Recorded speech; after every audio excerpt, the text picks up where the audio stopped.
Welcome to another OU Insider Under the Visor Sooners podcast. My name is Brandon Drum. I'm here with Parker Thune, and we've got a big donation to talk about. We've Not to got us, to be clear. We did no, not not have to a big us. donation. No, I Boy, wish. if we'd Boy. had that type of donation. I might retire. To tell you the truth, I might. You Could may you not see retire on that these days? $10 million. You're what, 40? Yeah, I could retire for sure. Okay. Could you retire comfortably? That's the real question. I mean, I could retire and then just be one of those greeters at Walmart or something the rest of my life, work like 20 hours a week. just to have my mortgage paid. Yeah, that's it. Yeah, it's just a Walmart greeter. Be the youngest Walmart greeter of all time. No offense to those that are Walmart greeters that age wise, and there's no ageism there. I'm just making a generalization.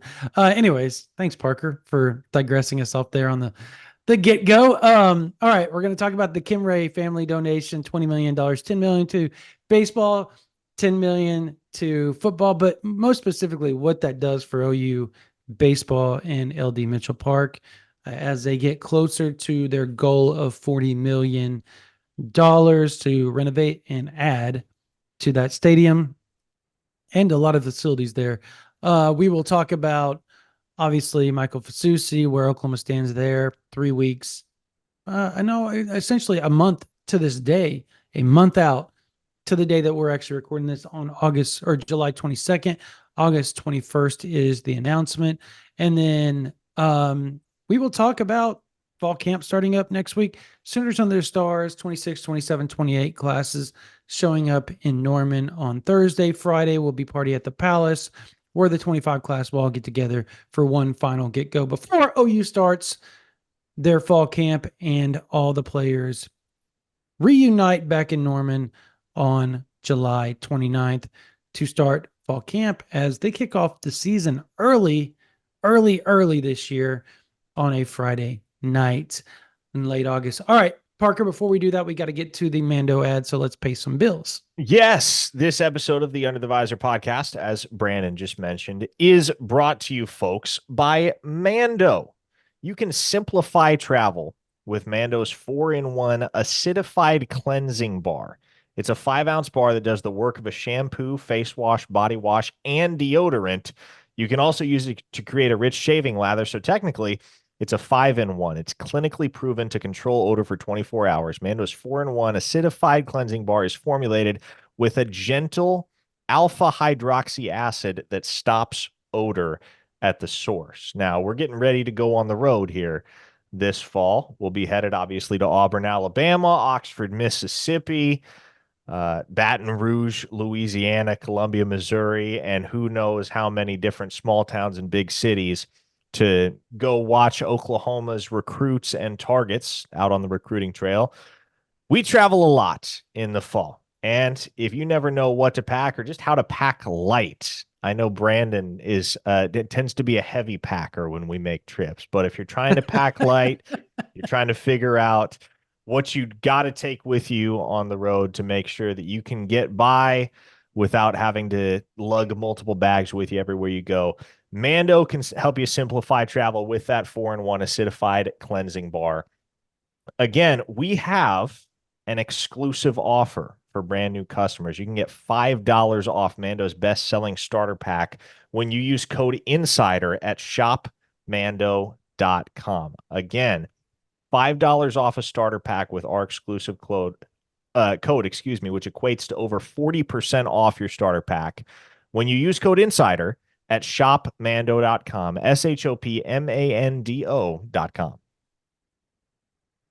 All right. Yes, I am a heavy packer. I apologize for that, but It's nothing to apologize no, for. I It's mean just it is what it stylistic is. differences. Yes, stylistic differences. I am a shoe guy. I always have to have a shoe that matches my shirt and or outfit. That's just the way I rock. And it's usually a pair of Jordans. So I know it's always a pair of Jordans. And so yeah, that is usually my packing. But I also bring the gear. I bring our podcast gear, and that takes up that crap's heavy.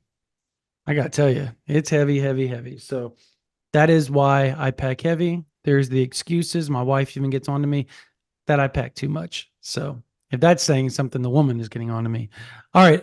Parker, the Kimray family $20 million donation, the largest single donation that OU Athletics has gotten, if I'm correct on that.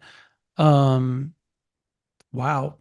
Like that was huge, mind you. And originally, so if you're not on OU Insider, you don't know or you didn't know that that was coming, but we essentially had hinted to it on OU Insider last month saying, hey, look, there's a huge donation. OU's working on it. We're going to let them announce it because it's such a big deal.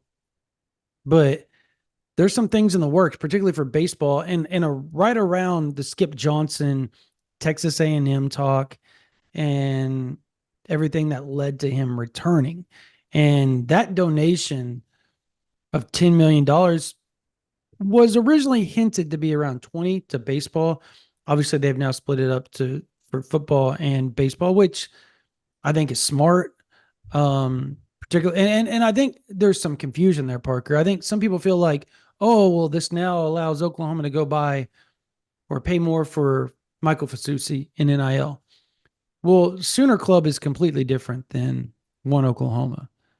And right now, I don't I, I don't want to speak out of turn or out of pocket here, so I must see if you understand it the way I understand it. I don't think they can move those funds from Sooner Club into One Oklahoma just yet, right? Until that rule gets passed to where everything's under the athletic department as far as NIL goes, correct? Yes. As Okay. of right now, One Oklahoma and the athletic department obviously still operating as separate entities, but there's an expectation that eventually that's all just going to Yeah. get rolled into one. So my point is that doesn't means nothing for the Fasusi sweepstakes. Just so you all know, I know that's kind of peeing in your Cheerios a little bit, but um, it is. I think you've seen the comments too. All right, Michael Fasusi, let's go. Like let's go get that 5-star offensive lineman. No excuses now. Well, it has nothing to do with NIL, at least not yet. Not yet. But that doesn't mean that there aren't donations going in behind the scenes to One Oklahoma to help expedite some things as far as NIL purchases go. And you have to say purchases now, right? Because that's essentially what it is, right? No, it is. You're buying It players. is. I So wonder when the linguistic shift is going to come. I I wonder know, when we're right? going to stop using NIL to refer to money because it's pretty obvious that we've already blown past whatever NIL was initially intended to be. And From the to be start. yeah, to be fair, there are still legit NIL deals. Like those are Mhm. still things that happen. Student athletes receiving payments in exchange for appearance in commercials or exclusive interviews or things like that. But for the most part, man, it's just cutting a check to play football. That's 95% of what NIL is these days. Mhm. It's a salary. It's yeah, yeah, yes. You're basically giving your services out to play football and go to school. And look, I I don't want to get off on the NIL tangent. Just for one thing, I think we've done that enough. I think it also would just kind of undermine what the Kimrays did for the University of Oklahoma athletic department. Like that $20 million, that's substantial, particularly for baseball. I mean, Skip Johnson, that was the major issue that he was running to. He built that program up. Yep. In 2020, they might have played and might have won the national title. 21, they were a little down. 22, they go and they play for the national title, right? They win the Big 12 twice. They probably win it 3 times if COVID doesn't happen in 2020. That program, where Skip Johnson has it, the way he's been recruiting, the way he's been building his roster year in and year out, he deserved that money. He deserved the pay raise. He deserved everything that's coming his way in that program's way moving forward. And with the move to the SEC, the hope is that the Kimray donation spurs on some other things because I think if they can get to like, I think they're at 15. I think if they can get another 10 million, they can start with the renovations. I think that's kind of the deal, is having 75% of it done and, ready to go. I think it'll be 30 million, but you get 25, $30 million, you can probably start kind of like what they did with softball, right? And then they continued to take donations while they were building it, and finished it off. And so I think that's probably the way they go. Um, and look, I SEC and baseball is synonymous with elite. Like the conference is just elite in Yeah. baseball. OU fits. Where they don't fit is facilities. They fit with roster, they fit with coaching. Facilities, they do not. Fan support, they do not. No, At they don't. least not yet. But it's coming. It's It's coming. coming. It's coming. And the first step to leveling up your baseball program for competition in the SEC is improving facilities, improving NIL. And $10 million, man, that's a drop in the bucket to a football program. It's going to be a welcome addition on the football side, no question about it. But it is a watershed. I mean, it is a windfall for the baseball program. To have $10 million handed to you, there is so much you can do with that. And there's so much that OU will do with that. Yeah. And uh, I would imagine that if Skip Johnson didn't already know about that pending $10 million donation that was coming when he engaged with Texas A&M Oh last yeah. month, no doubt that was something that OU put before him. And if he did know beforehand, it was certainly something that would have weighed heavy on his mind if he'd had to make a decision between Oklahoma and Texas A&M. Hey, look what I've built here at Oklahoma. Look at what we're about to be able to pour into everything. And now, obviously, that whole conversation is moot because he's got an extension. He's here at Mm-hmm. Oklahoma for the long run. And Brandon, when you have a coach that's in it for the long haul and isn't going anywhere and is determined to building a winner and building a winner the right way, uh, that's a pretty solid foundation for success. But Mm-hmm. you got to build on top of that. And the way you build on top of that is, I mean, you got to, first things first, you got to pony up and you got to make sure that your coach, a coach who is committed to the long-term vision, his long-term vision of the baseball program, is adequately supported such that he not only can present the vision, but execute the Mm-hmm. vision. Yeah. My understanding is that there was no donation coming their way. And you and I kind of both heard similar things on this, because I remember the phone call I called you after I got told about it, and you were like, what? Surprise, surprise, right? Like, because it just came out of nowhere. Like, all of a sudden, this money just started funneling in. People are going to think Skip Johnson did that to get money, and that may have been a play or a piece of the puzzle that he was. And who cares? Oh yeah, like why wouldn't He you? needed Why it. wouldn't you? He needed it. Why would he? That dude's built that program with crumbs. And now he doesn't really have a Ferrari yet, but he's at least rocking around with a Kia Telluride or something, like a nice new SUV type of, with the backing that he has.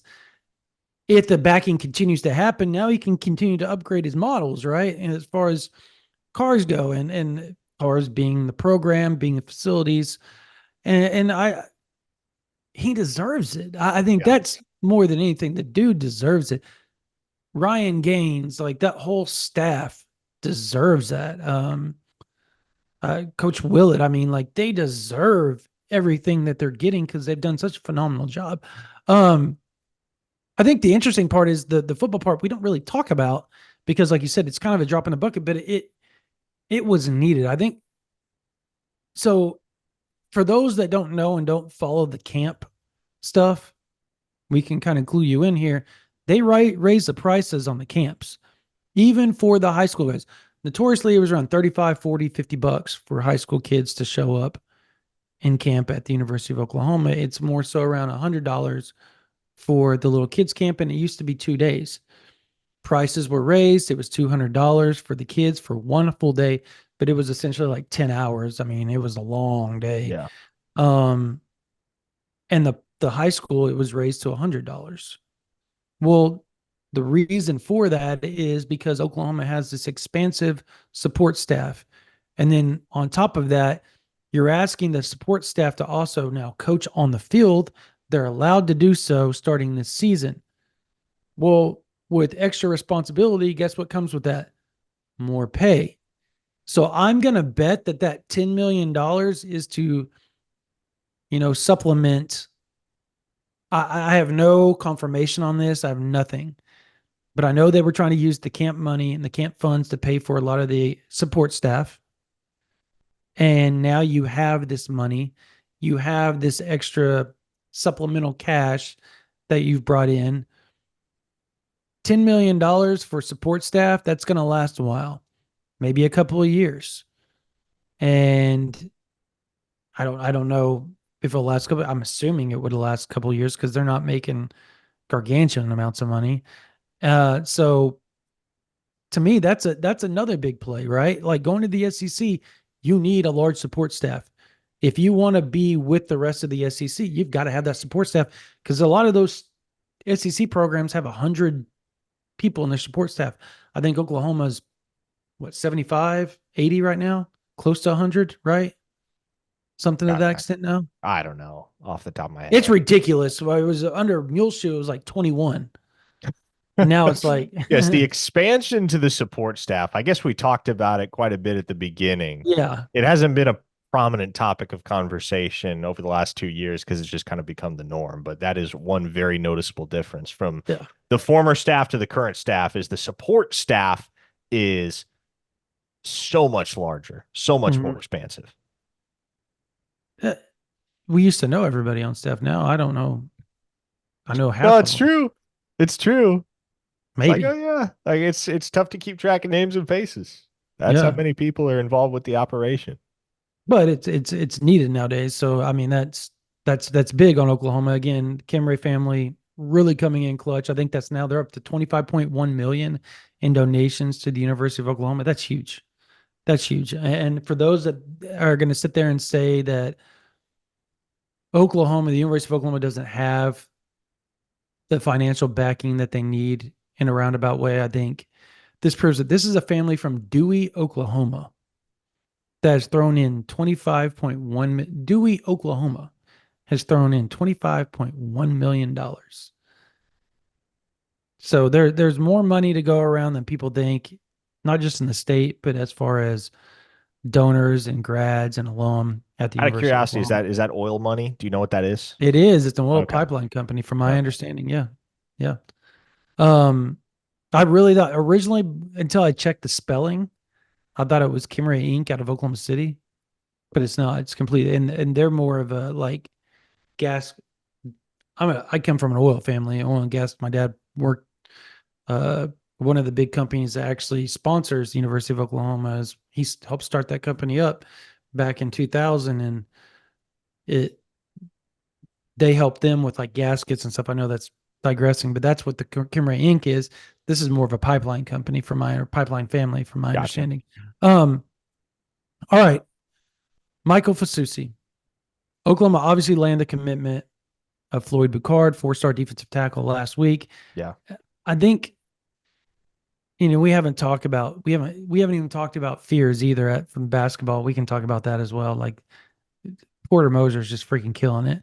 But I hated on him. I got to give him credit. I hated Yeah. on him, Well, Parker. that Fears is a big pickup. Fears is a big pickup. They're still a really small team, literally They are like a literally small in size. team Yes. going Yes. into this winter, and that's my concern with them. But Fears is Yeah. a superstar, man. Yep. That should be a fun little addition. Yep. And obviously I'll let you. How do you pronounce the dude's last name that Achilles tendon tear? Oh, Wonkwo. Wonkwo. Yeah. Yeah. That's So a he'll be on shame. the shelf, but you Oh. got Fears coming in, so there's And a some transfer, I juice. guess, right? A potential Chris transfer. Parker is still in Yep. play. Yes. Yep. Out of Alabama, former top 100 player. Yeah. So there's our basketball talk. Boom. 45 seconds and we're done. There you go. All right. If you Now, want Michael, all of the basketball there intel, you go. OUinsider.com is the place to be because our man Brody Lusk is the authority on Yes. OU basketball. That is unquestioned at this point. That Yep. man is on top of everything that pertains to Sooner hoops. So, OUinsider.com, definitely the place to be if you want basketball intel. And obviously, if you want football and recruiting intel, I mean, we got loads and loads of that as it is, including Mhm. a Sooners Under the Stars visitor list coming very soon. Yeah, 26, 27, 28. Guess we can talk about a few. Obviously, I think the big thing for Oklahoma, and we'll talk about Michael Fasusi here in a second. I know that's people care more about that, and Andrew Babalola, the 2 5-star O lineman, Oklahoma's still in on more than anything. But Yeah. look, the Sooners on their stars. The big deal is the fact that Jayden O'Neal's coming back. He's kind of headlining that as far as Yep.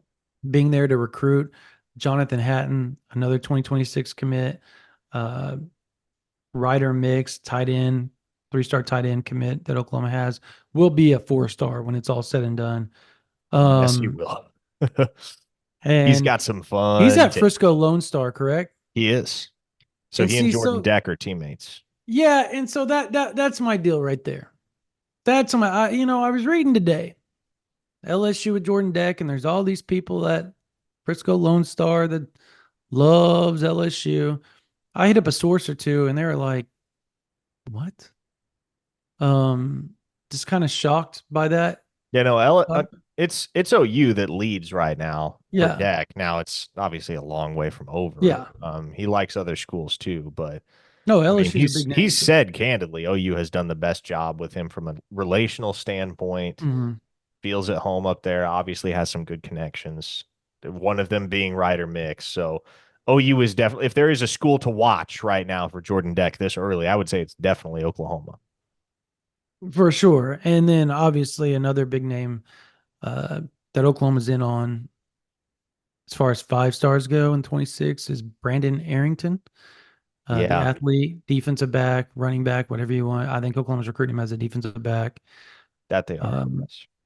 yeah, it's this list that we are going to have up is loaded.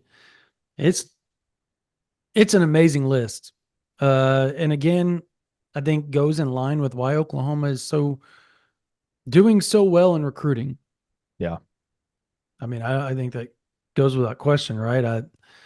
There's even Well, and they're go ahead. starting to get to the point too where they can legitimately build early relationships with these Hmm. guys because when you're brand new and you're getting settled, you're still trying to develop a recruiting strategy, a philosophy. Like there's a lot within those first couple cycles that's just the natural order of Oklahoma recruiting taking shape under the new cultural vision and football vision that Brent Venables and his staff have. But now that they're all, both feet down, firmly entrenched, and have been able to develop some not only continuity but consistency in how they operate, Brandon, what I think you're starting to see in these 26 and 27 classes is the Sooners are starting to establish outright leads very early on with some of the best players in the country. And I think about,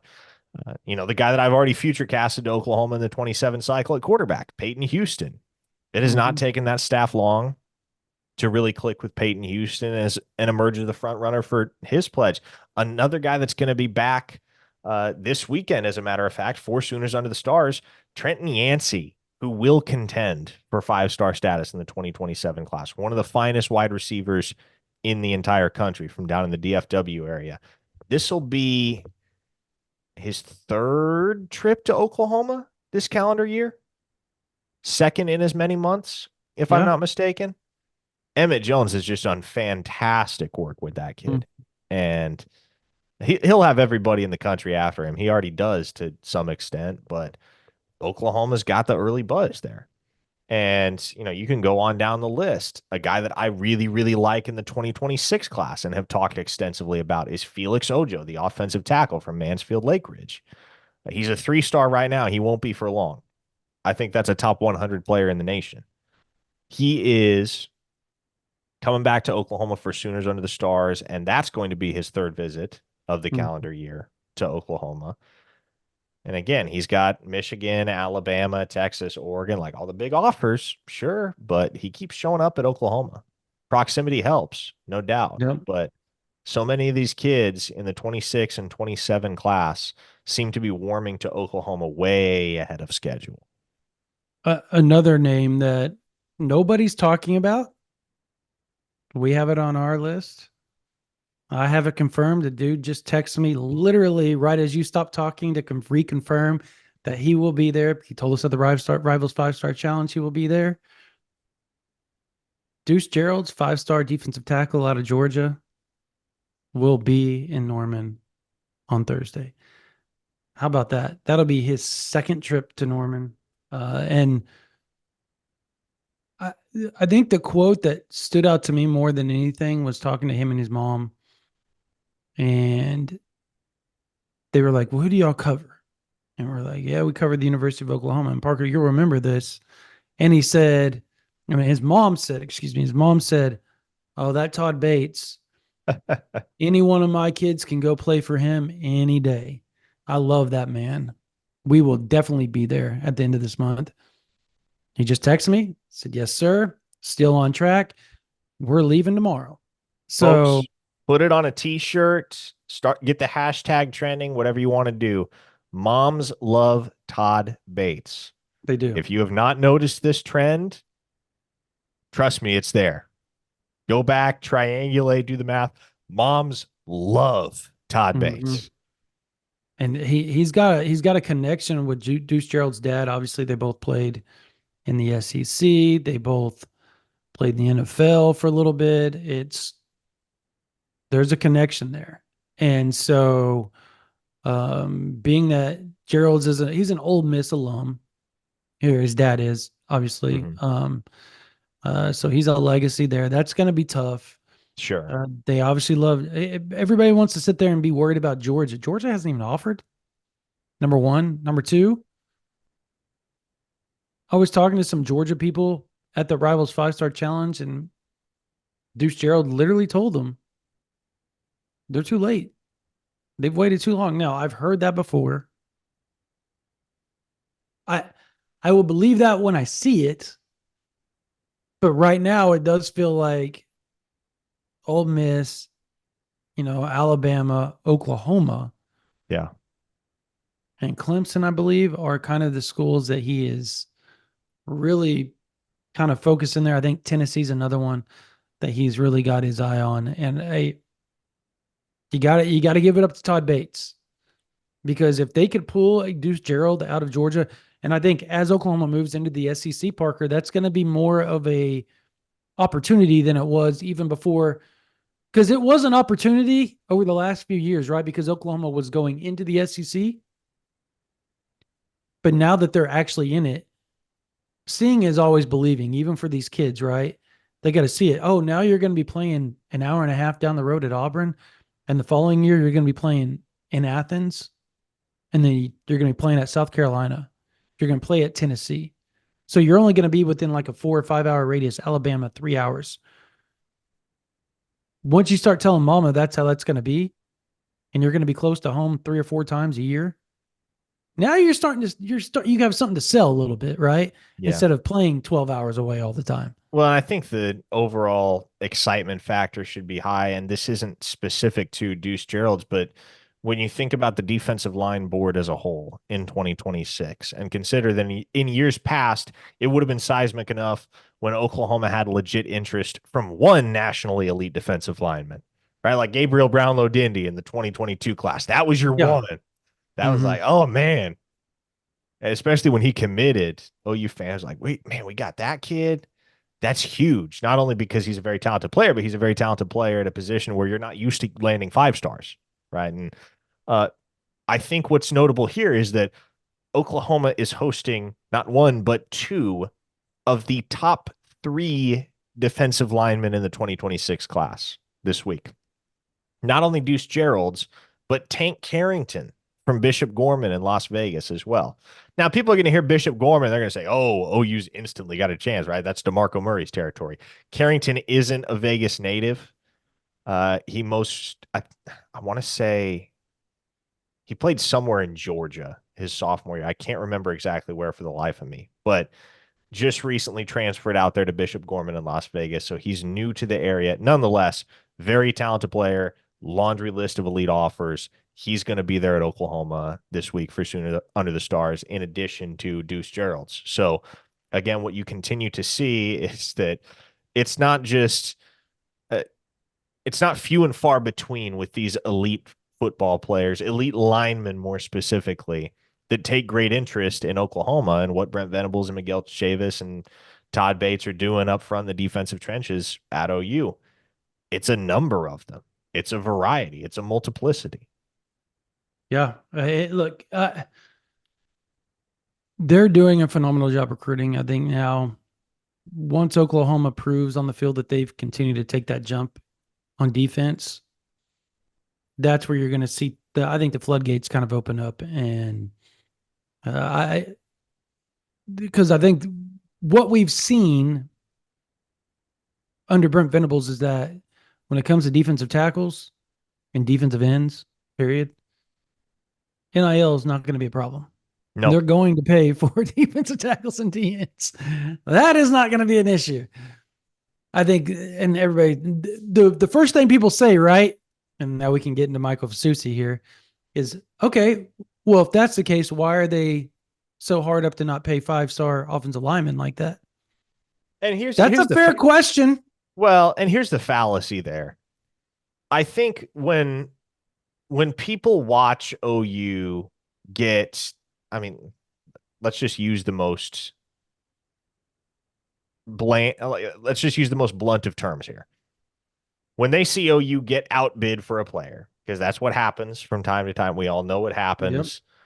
When they see OU get outbid for a player, and it's known and understood that this was an NIL recruitment, the outcome was dictated by NIL, OU did not get said player, especially when OU heavily prioritized said player.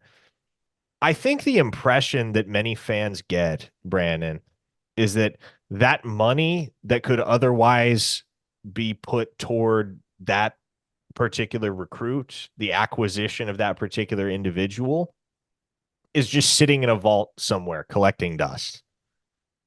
Yeah. If OU's got money to spend, they're going to spend it. That money's going somewhere. Just because it's not going to that specific player does not mean that it's just rotting somewhere. No, it's going to be deployed. It's going to be put to good use. And that's why, for instance, when Oklahoma didn't want to go toe-to-toe with Texas A&M for Nick Scourton over the winter when he got in the transfer portal, you see what happens 3 months later. Dominic Williams is in town, and Oklahoma's winning a hotly contested NIL battle with Missouri and LSU and Texas for his services. So again, just because they don't pony it up for one specific individual player, just because they don't pony it up for the player that you think they ought to, does not mean they won't pony up for the next guy that comes along down the line. No, that's very true. I think, as you said, people act like Oklahoma just holds on to money. And I think there probably is some instances where they're like, okay, if we take that guy, we have this person and this person, it's a freshman and a sophomore that we feel highly and very strongly about, that is already on the roster. And we have this guy over here that's on, let's say, playing defensive tackle or free safety or whatever. And yeah, we need help there. And this is just examples, people. You don't have to get like literal here. This is just an analogy, just a kind of hypotheticals here.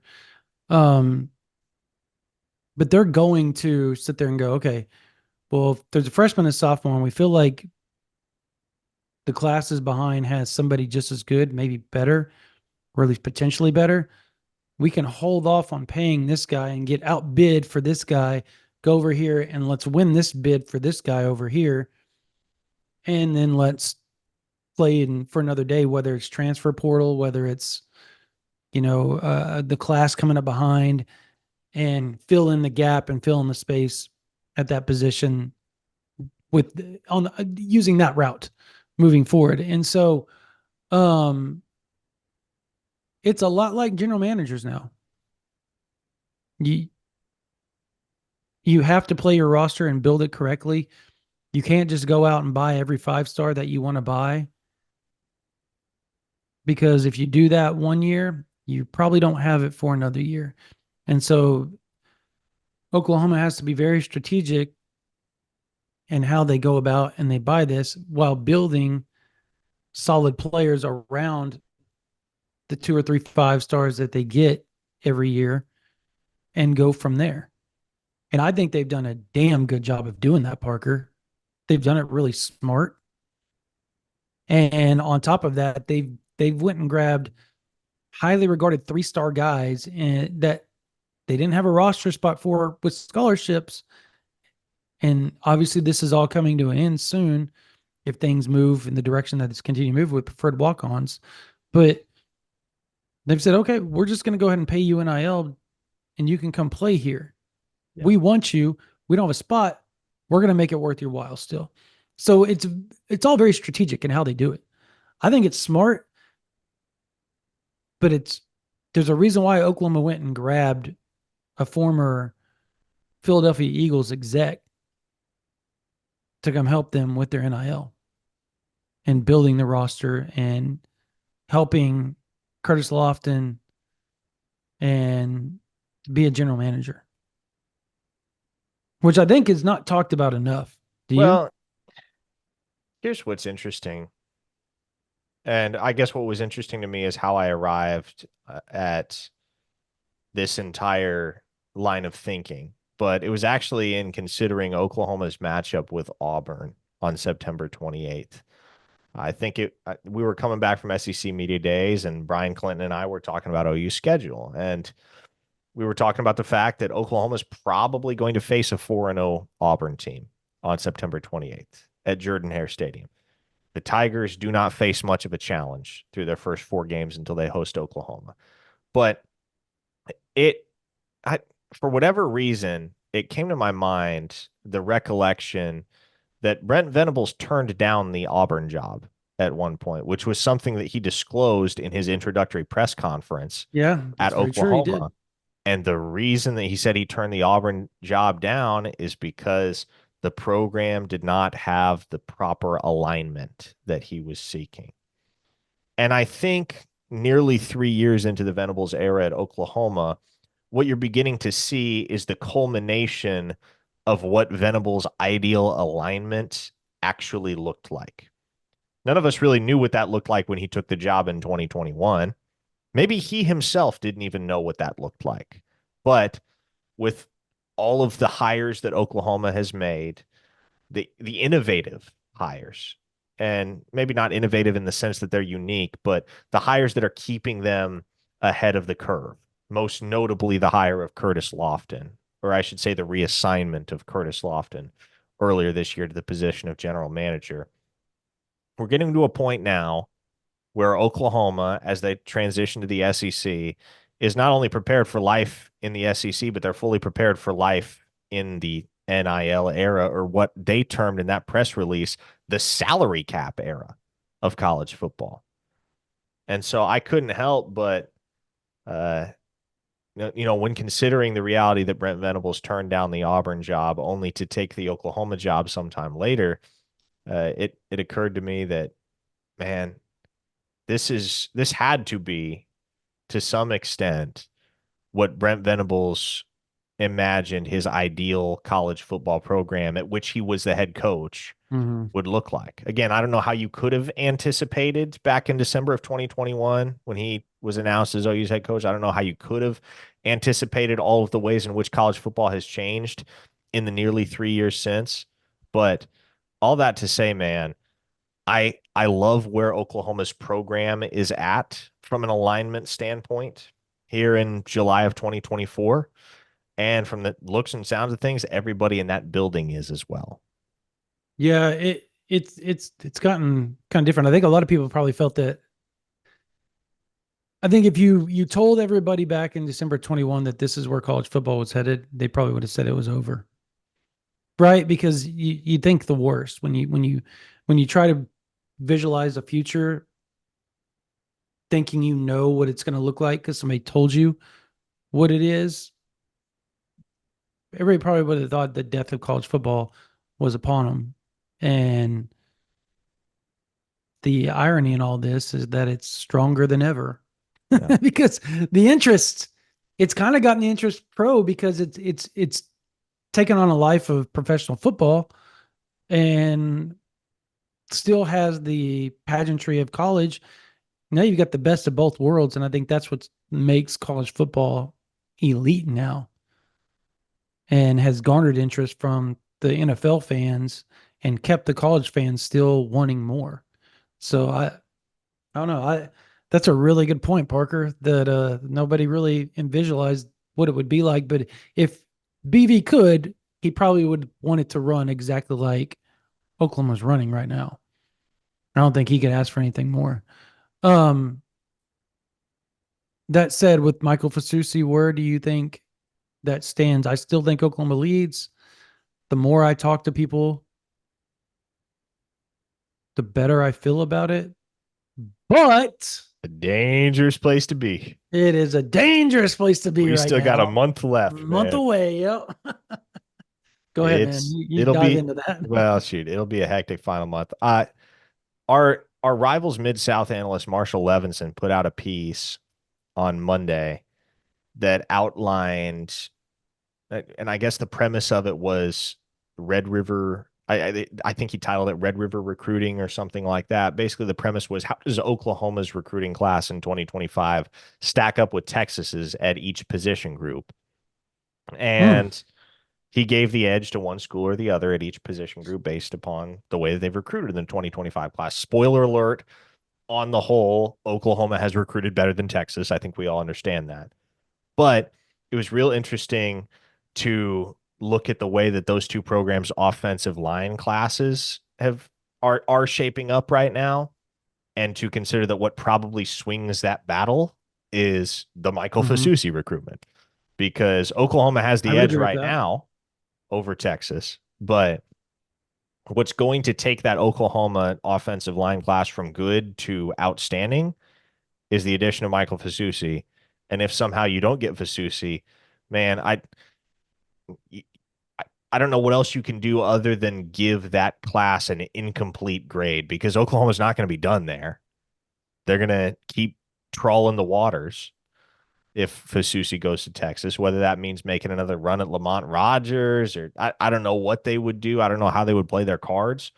But my expectation right now is that Andrew Babalola goes to Michigan. I think that's kind of the direction that that one started a trend. And there's nothing definitive, like no judgment rendered yet in that particular case. But I think Babalola ends up at Michigan, and I think there's all the more riding on the outcome of that Fasusi recruitment with that in mind.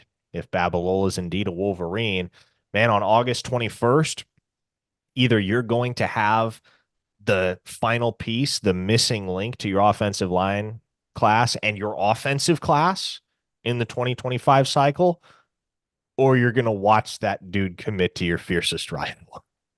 It's going to And be a that, tense day on August 21st.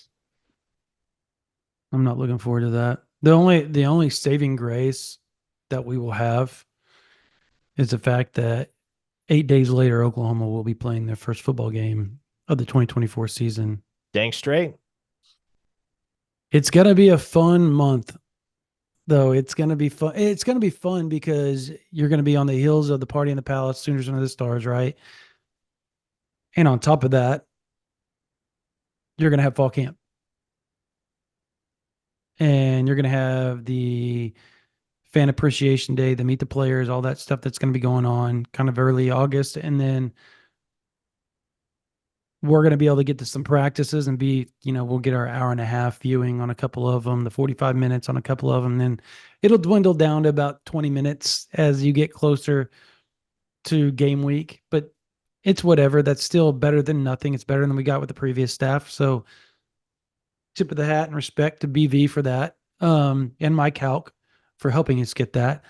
But yeah, it's going to be a really, really, really fun month for us from here until now. It's going to be awesome. I guess what are you most looking forward to as far as fall camp goes? I think seeing if there are any guys that actually make a meaningful surge up the depth chart. Because right now, we all have a pretty good idea of what the starting 11 on both offense and defense are going to look like. I don't think there's a ton to be decided there. It's more about, are there any guys on the third or fourth team that could really make a case in fall camp to get some second team reps in the early stages of the season, and maybe from there use that as a launch pad to earn a legit Mm, rotational role when SEC play rolls around. So I look at a guy like Eli Bowen, for instance, or a guy like Jaquez Petaway in that crowded wide receiver room, Taylor yeah. Tatum at running back. I got told some good things about Taylor Tatum today. He's going to be a fun one. Now, Hmm. it's to me, I think those are going to be the biggest storylines of fall camp because, and obviously, injuries. We'll talk about that as they come. There'll be guys that get banged up. There always are. But aside from injuries, I think it's going to be real interesting to see, especially how some of these younger guys really assert themselves in fall camp and solidify their chances to really make a productive dent in year one. So that's what I'm going to be looking for. But gosh, man, I was chuckling because I was thinking about how different it is to walk around the general vicinity of Owen Field now versus the Riley administration.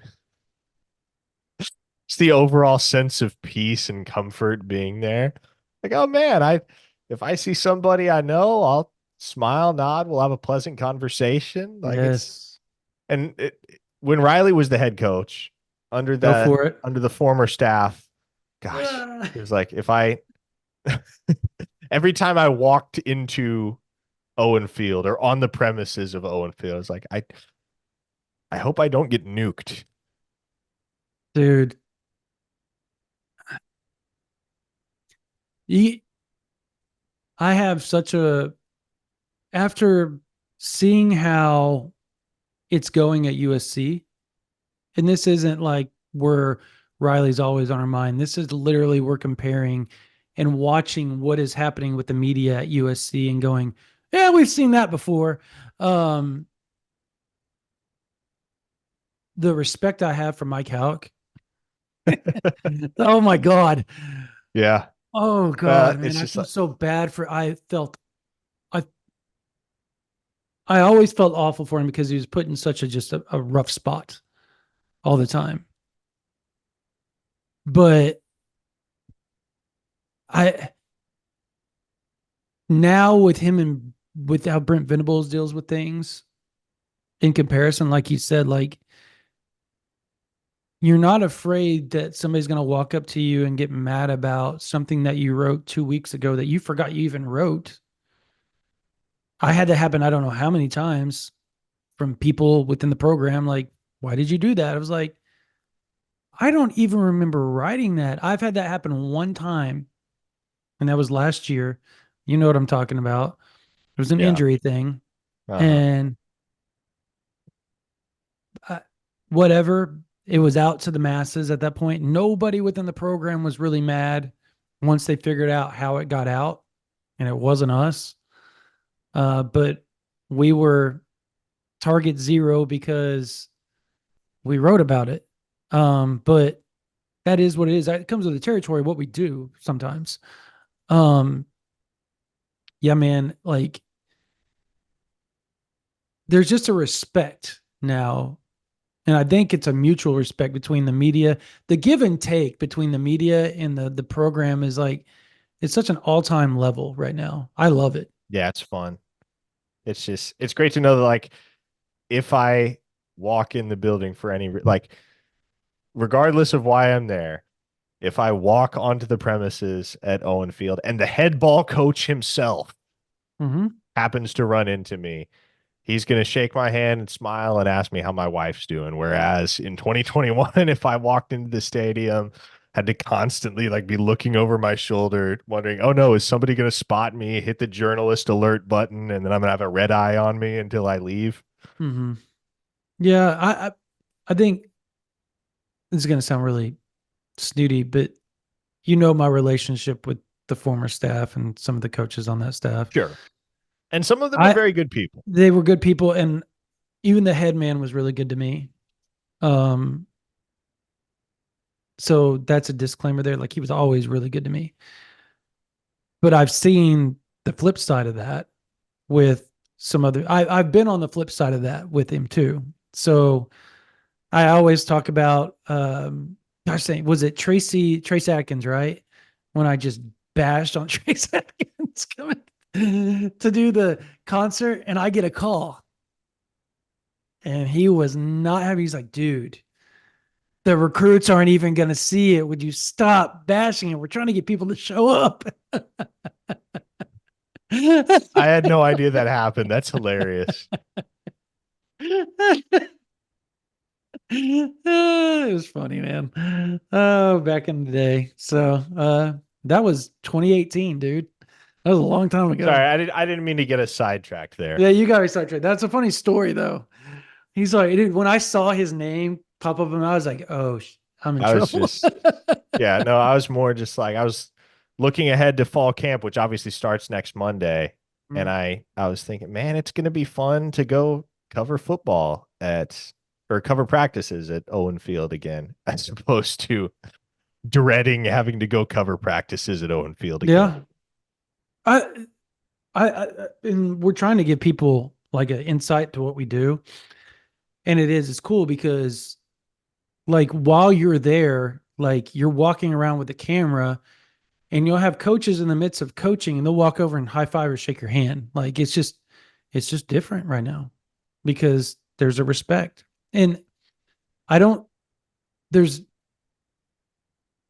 there hasn't been a lot of off field issues. So I think that also leads to less vitriol towards the media when they don't have to write about a lot of negative things. And most things that come out of the program is good. Mm-hmm.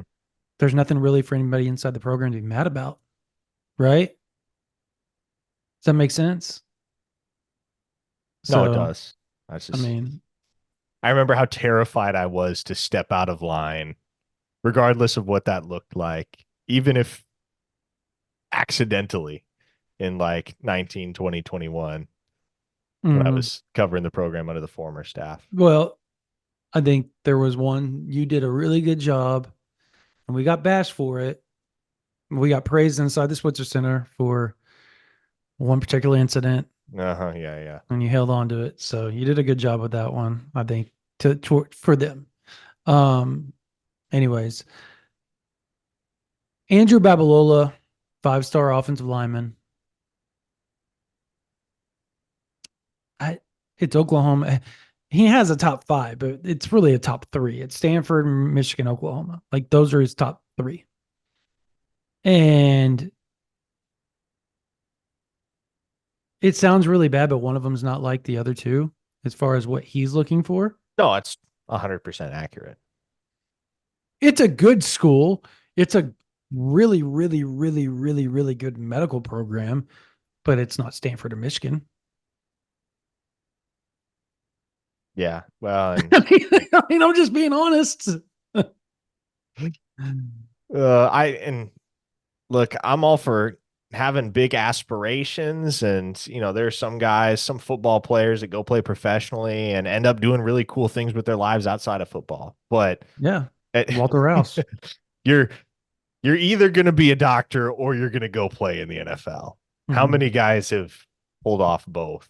Laurent Duvernay Tardif a couple years back with the Chiefs. I guess the big thing with him was he a surgeon or what was he? I don't even remember, but he had some medical degree. Um, Florida State, the safety. Oh my gosh. He goes overseas and helps like African children like get their sight back or face issues, or I can't remember what all he does. Florida State. Yes. Oh my gosh, he was down to OU and Florida State, and what made OU a big player is because he was a Rhodes Scholar. He played in the NFL. Derwin James. No, That's the Derwin only. James isn't a doctor. That's the only name that came to Um, mind for me. I I do not know. Hold on, I'm gonna find it out. Florida State Anyway, safety. but yeah. So I mean, look, either for all intents and purposes, either you're banking on becoming a doctor or you're banking on being a starting offensive tackle in the NFL one day. And those two aspirations, while not necessarily Myron Roll. okay, Myron Roll, there you go. Yep. Those two aspirations, while not necessarily mutually exclusive, do kind of clash with one another. Mhm. So I don't know. I have never bought that he would actually, when push comes to shove, commit to Stanford. Again, the vibe I've been getting lately is Michigan. Yeah, And go blue. now Michigan's confidence has steadily increased and Stanford's has decreased. And let's just be frank about this. If your goal is to be an NFL offensive lineman, and I said name two offensive line coaches off the top of your head who would develop you into being an NFL offensive lineman and get you drafted in the first two rounds. Bill Beanbo, Sharon Moore. I mean, it's pretty. Checks out. There you go. So there is your list, and then there's Stanford. And it's no offense to Stanford, but as far as offensive line goes, two of those are not like the one, or one of those isn't like the two, whichever way you want to look at it. Sharon Moore and Bill Beanbo can develop some freaking offensive linemen. Ironically, they're both Oklahoma boys. So I think that's kind of funny. Obviously, Beanbo didn't play at OU, but he coached at Panhandle State. His wife's from Oklahoma. But he's going to retire in Oklahoma. He's an Oklahoma guy. Spent the majority of his career in Oklahoma. So An honorary Okie, like he's myself. an honorary Okie, like you. Yes, very much so. And Sharon Moore is an OU alum. And I look, for the longest time, it was if Bill Beanbo ever left, that had to be your first call. Yep. Now it's got to be what, Brad Davis, which, are you freaking kidding me? Like, when you think about it, like, it feels like there's something in the water with Oklahoma and offensive line coaches. Yeah, well, Phil Loadholt too, right? He's the Phil offensive Loadholt, line yeah, coach at right. Colorado now. So yeah, you'll have plenty of options when Bill's ready to ride off into the sunset. I think most hope that isn't anytime soon, though. Correct. Well, They're that vocal few. They're like, get him the hell out of there. so I think I got into it with a couple of people online on our site the other day, just about that fact. You said something, I believe, in one of those. And I was like, dude, the second somebody says something good about Beanbo, here comes somebody with like just this Yeah. remark, like he hasn't landed a good offensive lineman in years. And let me ask you this, because I want your opinion, I want your public opinion on this. Okay. And be honest, why can't some fans wrap their head around that there's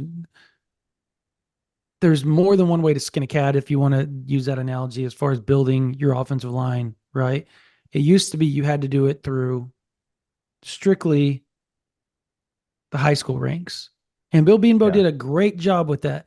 But now that you can do transfer or offensive line, people hate that he goes out and he grabs these offensive linemen for a year or two, and then think, well, you've just got to keep rehashing. You're going to have to rehash anyways, because if they're good, they're not staying more than 3 years anyways. Okay. So, like, So what was the question? the question is why can't people just wrap their head around that Bill Beanbo likes going after transfers? And if that's how he wants to build his offensive line, let him do it. He's good at it. He's nailed the transfers every time almost. So the answer to your question is because some people can't see past the end of their nose with recruiting. And look, I love that people care about recruiting. It's what enables us to do our jobs, Correct. Yeah. right? And for the last over the last 3-4 years in the time that I have covered OU recruiting, I have watched this fan base take such a heightened interest in recruiting. And I think that's also kind of concurrent with the dawn of the Venables era. But so many more people care about recruiting now than Mhm. they did in the last election year, just to pick a random point on the timeline. Um, so many more people care about recruiting now in the OU market than they did 4 years ago, which is great. Again, makes me feel good, makes me feel like we're doing our jobs well. But by the same token, there are some folks that think recruiting is all there is. And if you're not recruiting an elite class, then you're going to have shortcomings on the football field. And is there some truth to that? Absolutely. Blue chip recruits are blue chip recruits for a reason. The majority of those players are going to be successful collegiately. And it Yeah. becomes a lot more difficult when you get in the 3-star crowd to throw darts at the right guys that are going to be successful. But Brandon, Bill Beatonbow has never struggled to throw darts. I mean, I'll say this and I'll look, I don't care what anybody else's opinion is. It's not changing mine. I don't care who Bill Beatonbow recruits. I don't care where the talent comes from. I don't care how many stars his signees have. I don't care Hmm. what the rest of their offer sheet looks like. I think we have seen enough from Bill Beatonbow over his 10 seasons as Oklahoma's offensive line coach to safely conclude that it doesn't matter on paper what his room looks like. He's going to have, at worst, a solidly above average, and at best, an elite offensive line every single season without fail. Enjoying this episode of the Under the Visor podcast? There's plenty more exclusive content, including team and recruiting intel from the market's top insiders, when you become a subscriber. Head to OUinsider.com to get started today and join the vibrant online community of Sooner fans on the Rivals Network. It'll only cost you a few bucks a month, and take my word for it, we'll make it worth your while. Yeah. I think I would agree with that. And that was kind of my point. Look, I got some team notes that are popping up later on today. We're recording this on a Monday. So Monday night evening, there will be recruiting or not recruit team notes, insider notes that are going to be popping up, like what's been going on this off season, like with some very detailed stuff. And it's going to be long because I haven't done a lot of team notes this off season. I've been compiling like what's been going on over the last month, and I'm throwing it out there to y'all, letting you have some of that before fall camp rolls around next week. Is some good stuff, but I will say this: that's exactly what somebody said. They literally said that, and with the offensive line, they have been the most consistent unit this offseason, which when I was told that, I was shocked. And this came from somebody that isn't within the offensive line. They don't coach the offensive line. They just see it on an everyday basis. They're watching it from a distance and going, that has been the most consistent unit through workouts each and every day. They have been on top of it. They have worked extra as far as trying to build that continuity. And they even went on to say experience is not going to be a problem. It's No. not. They have 7 dudes. They have a ton of experience. Mm-hmm. 7. Now they haven't played together. And that's what they said. They said the problem That's the is going key. to be continuity. But that's why they went with Lane Johnson for 3 or 4 days. Was it a week and a half ago? And spent working with the All Pro and a couple of other ex OU offensive linemen, really trying to build that continuity, working on their craft, and just hanging out afterwards, trying to get together and learn about each other on and off the field. And it was kind of a kumbaya moment, they said, for the offensive line unit. Now, how that shows up on the field, we don't know. We're going to be able to see a little bit of that during the fall camp. But outside of that, I think you're probably, and this is exactly what a source said, you're really not going to know anything until Tennessee. Correct. Correct. And look, it's not about inexperience. It's not about lack of depth. Anybody who cites those two things as reason for skepticism about Oklahoma's offensive line picture is not doing detailed enough analysis Correct. or not thinking about Oklahoma's offensive line picture in the proper terms. What it boils down to, Brandon, is coexistence and synchronicity. It's Woo, not big about, words. but kind of to break that down and rehash what you just said a little bit more concisely than I did, Mhm. is it's not about the five guys as individuals. We know the five guys as individuals are going to be just fine. Mhm. It's about how they play together. Yeah, that's, I mean, everybody I've talked to, that's kind of been the MO, and just kind of what they've all kind of leaned on is when that offensive line gets out there, if they can mesh together. If I could just repeat every good thing I've heard about Branson Hickman, Mm-hmm. I could go on for an hour and a half. Yeah. Literally. Like, they love that guy.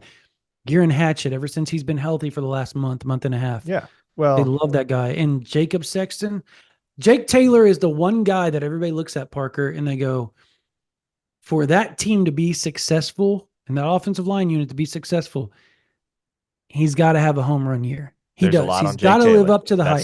And that's kind of what I was about to hit on, is because look, nobody would question whether Jacob Sexton, Fabechi Wiwu, Garen Hatchett, or Branson Hickman are good Correct. football players. You can kind of ask that question with Jake Taylor because he hasn't really proven it yet, at Or least not Michael as a Tarquin. starter. Mm-hmm. Michael Tarquin as well falls into that same category. Troy Everett, for that matter. Mm-hmm. So it's not about the talent level or the ability with any of the guys that are going to make up the starting offensive line. It's about how they operate as a unit. Yep. That's correct. All right. Well, we're going to dive into all of this stuff because next podcast, outside of talking about how the Sooners on the Stars and Party of the Palace went, we're actually going to break down the schedule. We're going to break down some of the positions. And right before fall camp, we're going to give away our predictions of the year. So hope you all are there for that and excited about that next upcoming podcast. I think that's going to drop what, Saturday, right? Yeah, Friday or Saturday. Keep an Friday or eye out. Saturday? Yep. Okay. All right. But for now, we got a live coming up on Wednesday. Make sure you join us. Make sure you go to OU Insider VIP. Again, lots of team notes coming up. If you like that talk about the offensive line, got quarterback, got running back, wide receiver, D line, linebacker, free safety, all that's coming up for you guys tied in. Like, there's a lot Kicker? to talk about.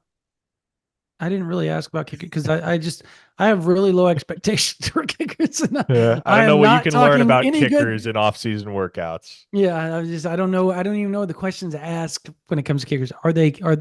Is the ball going through the uprights? Oh, it is, because there's no pressure on them. Okay, cool.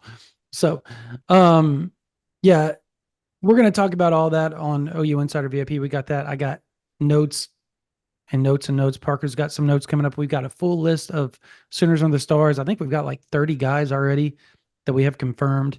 Uh, and that list is going to grow, and some will be subtracted, but most of them are going to end up showing up for the Party in the Palace, or excuse me, Sooners on the Stars. Party in the Palace falls the next day. We have a list for that as well. All the 2025 guys are going to show up. Kind of trying to see if maybe there's going to be a Fasusi sighting there. I don't know. I doubt it, but we can ask. We can find out. If we get that confirmed, we'll have that over there on OU Insider VIP. But we will have all that covered for you, plus fall camp coming up.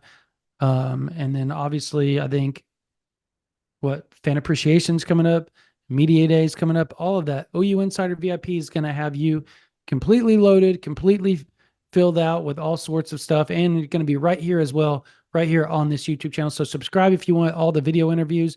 You want the podcast, it's right here on this channel, OU Insider YouTube. You can go to OU Insider Extra as well, where we're going to have a lot of cool off stuff, whether it's Thunder from here on out, whether it's um, NCAA College Football 25. We'll have videos for that. We're going to have a lot of cool stuff for you guys over there on that feed as well. But make sure you go $9.95 a month. $99.95 will get you $99.95 will get you a whole year. $9.95 will get you a whole month. Give us a try. If you like us on OU Insider VIP, you'll want to try us for the whole year, get the whole season coming up as OU heads into the SEC and kicks off the 2024 season. We got fall camp, all that team practice, all that will be covered for you on OU Insider VP. All right. For Parker Thune, my name is Brandon Drum. You guys have a blessed day.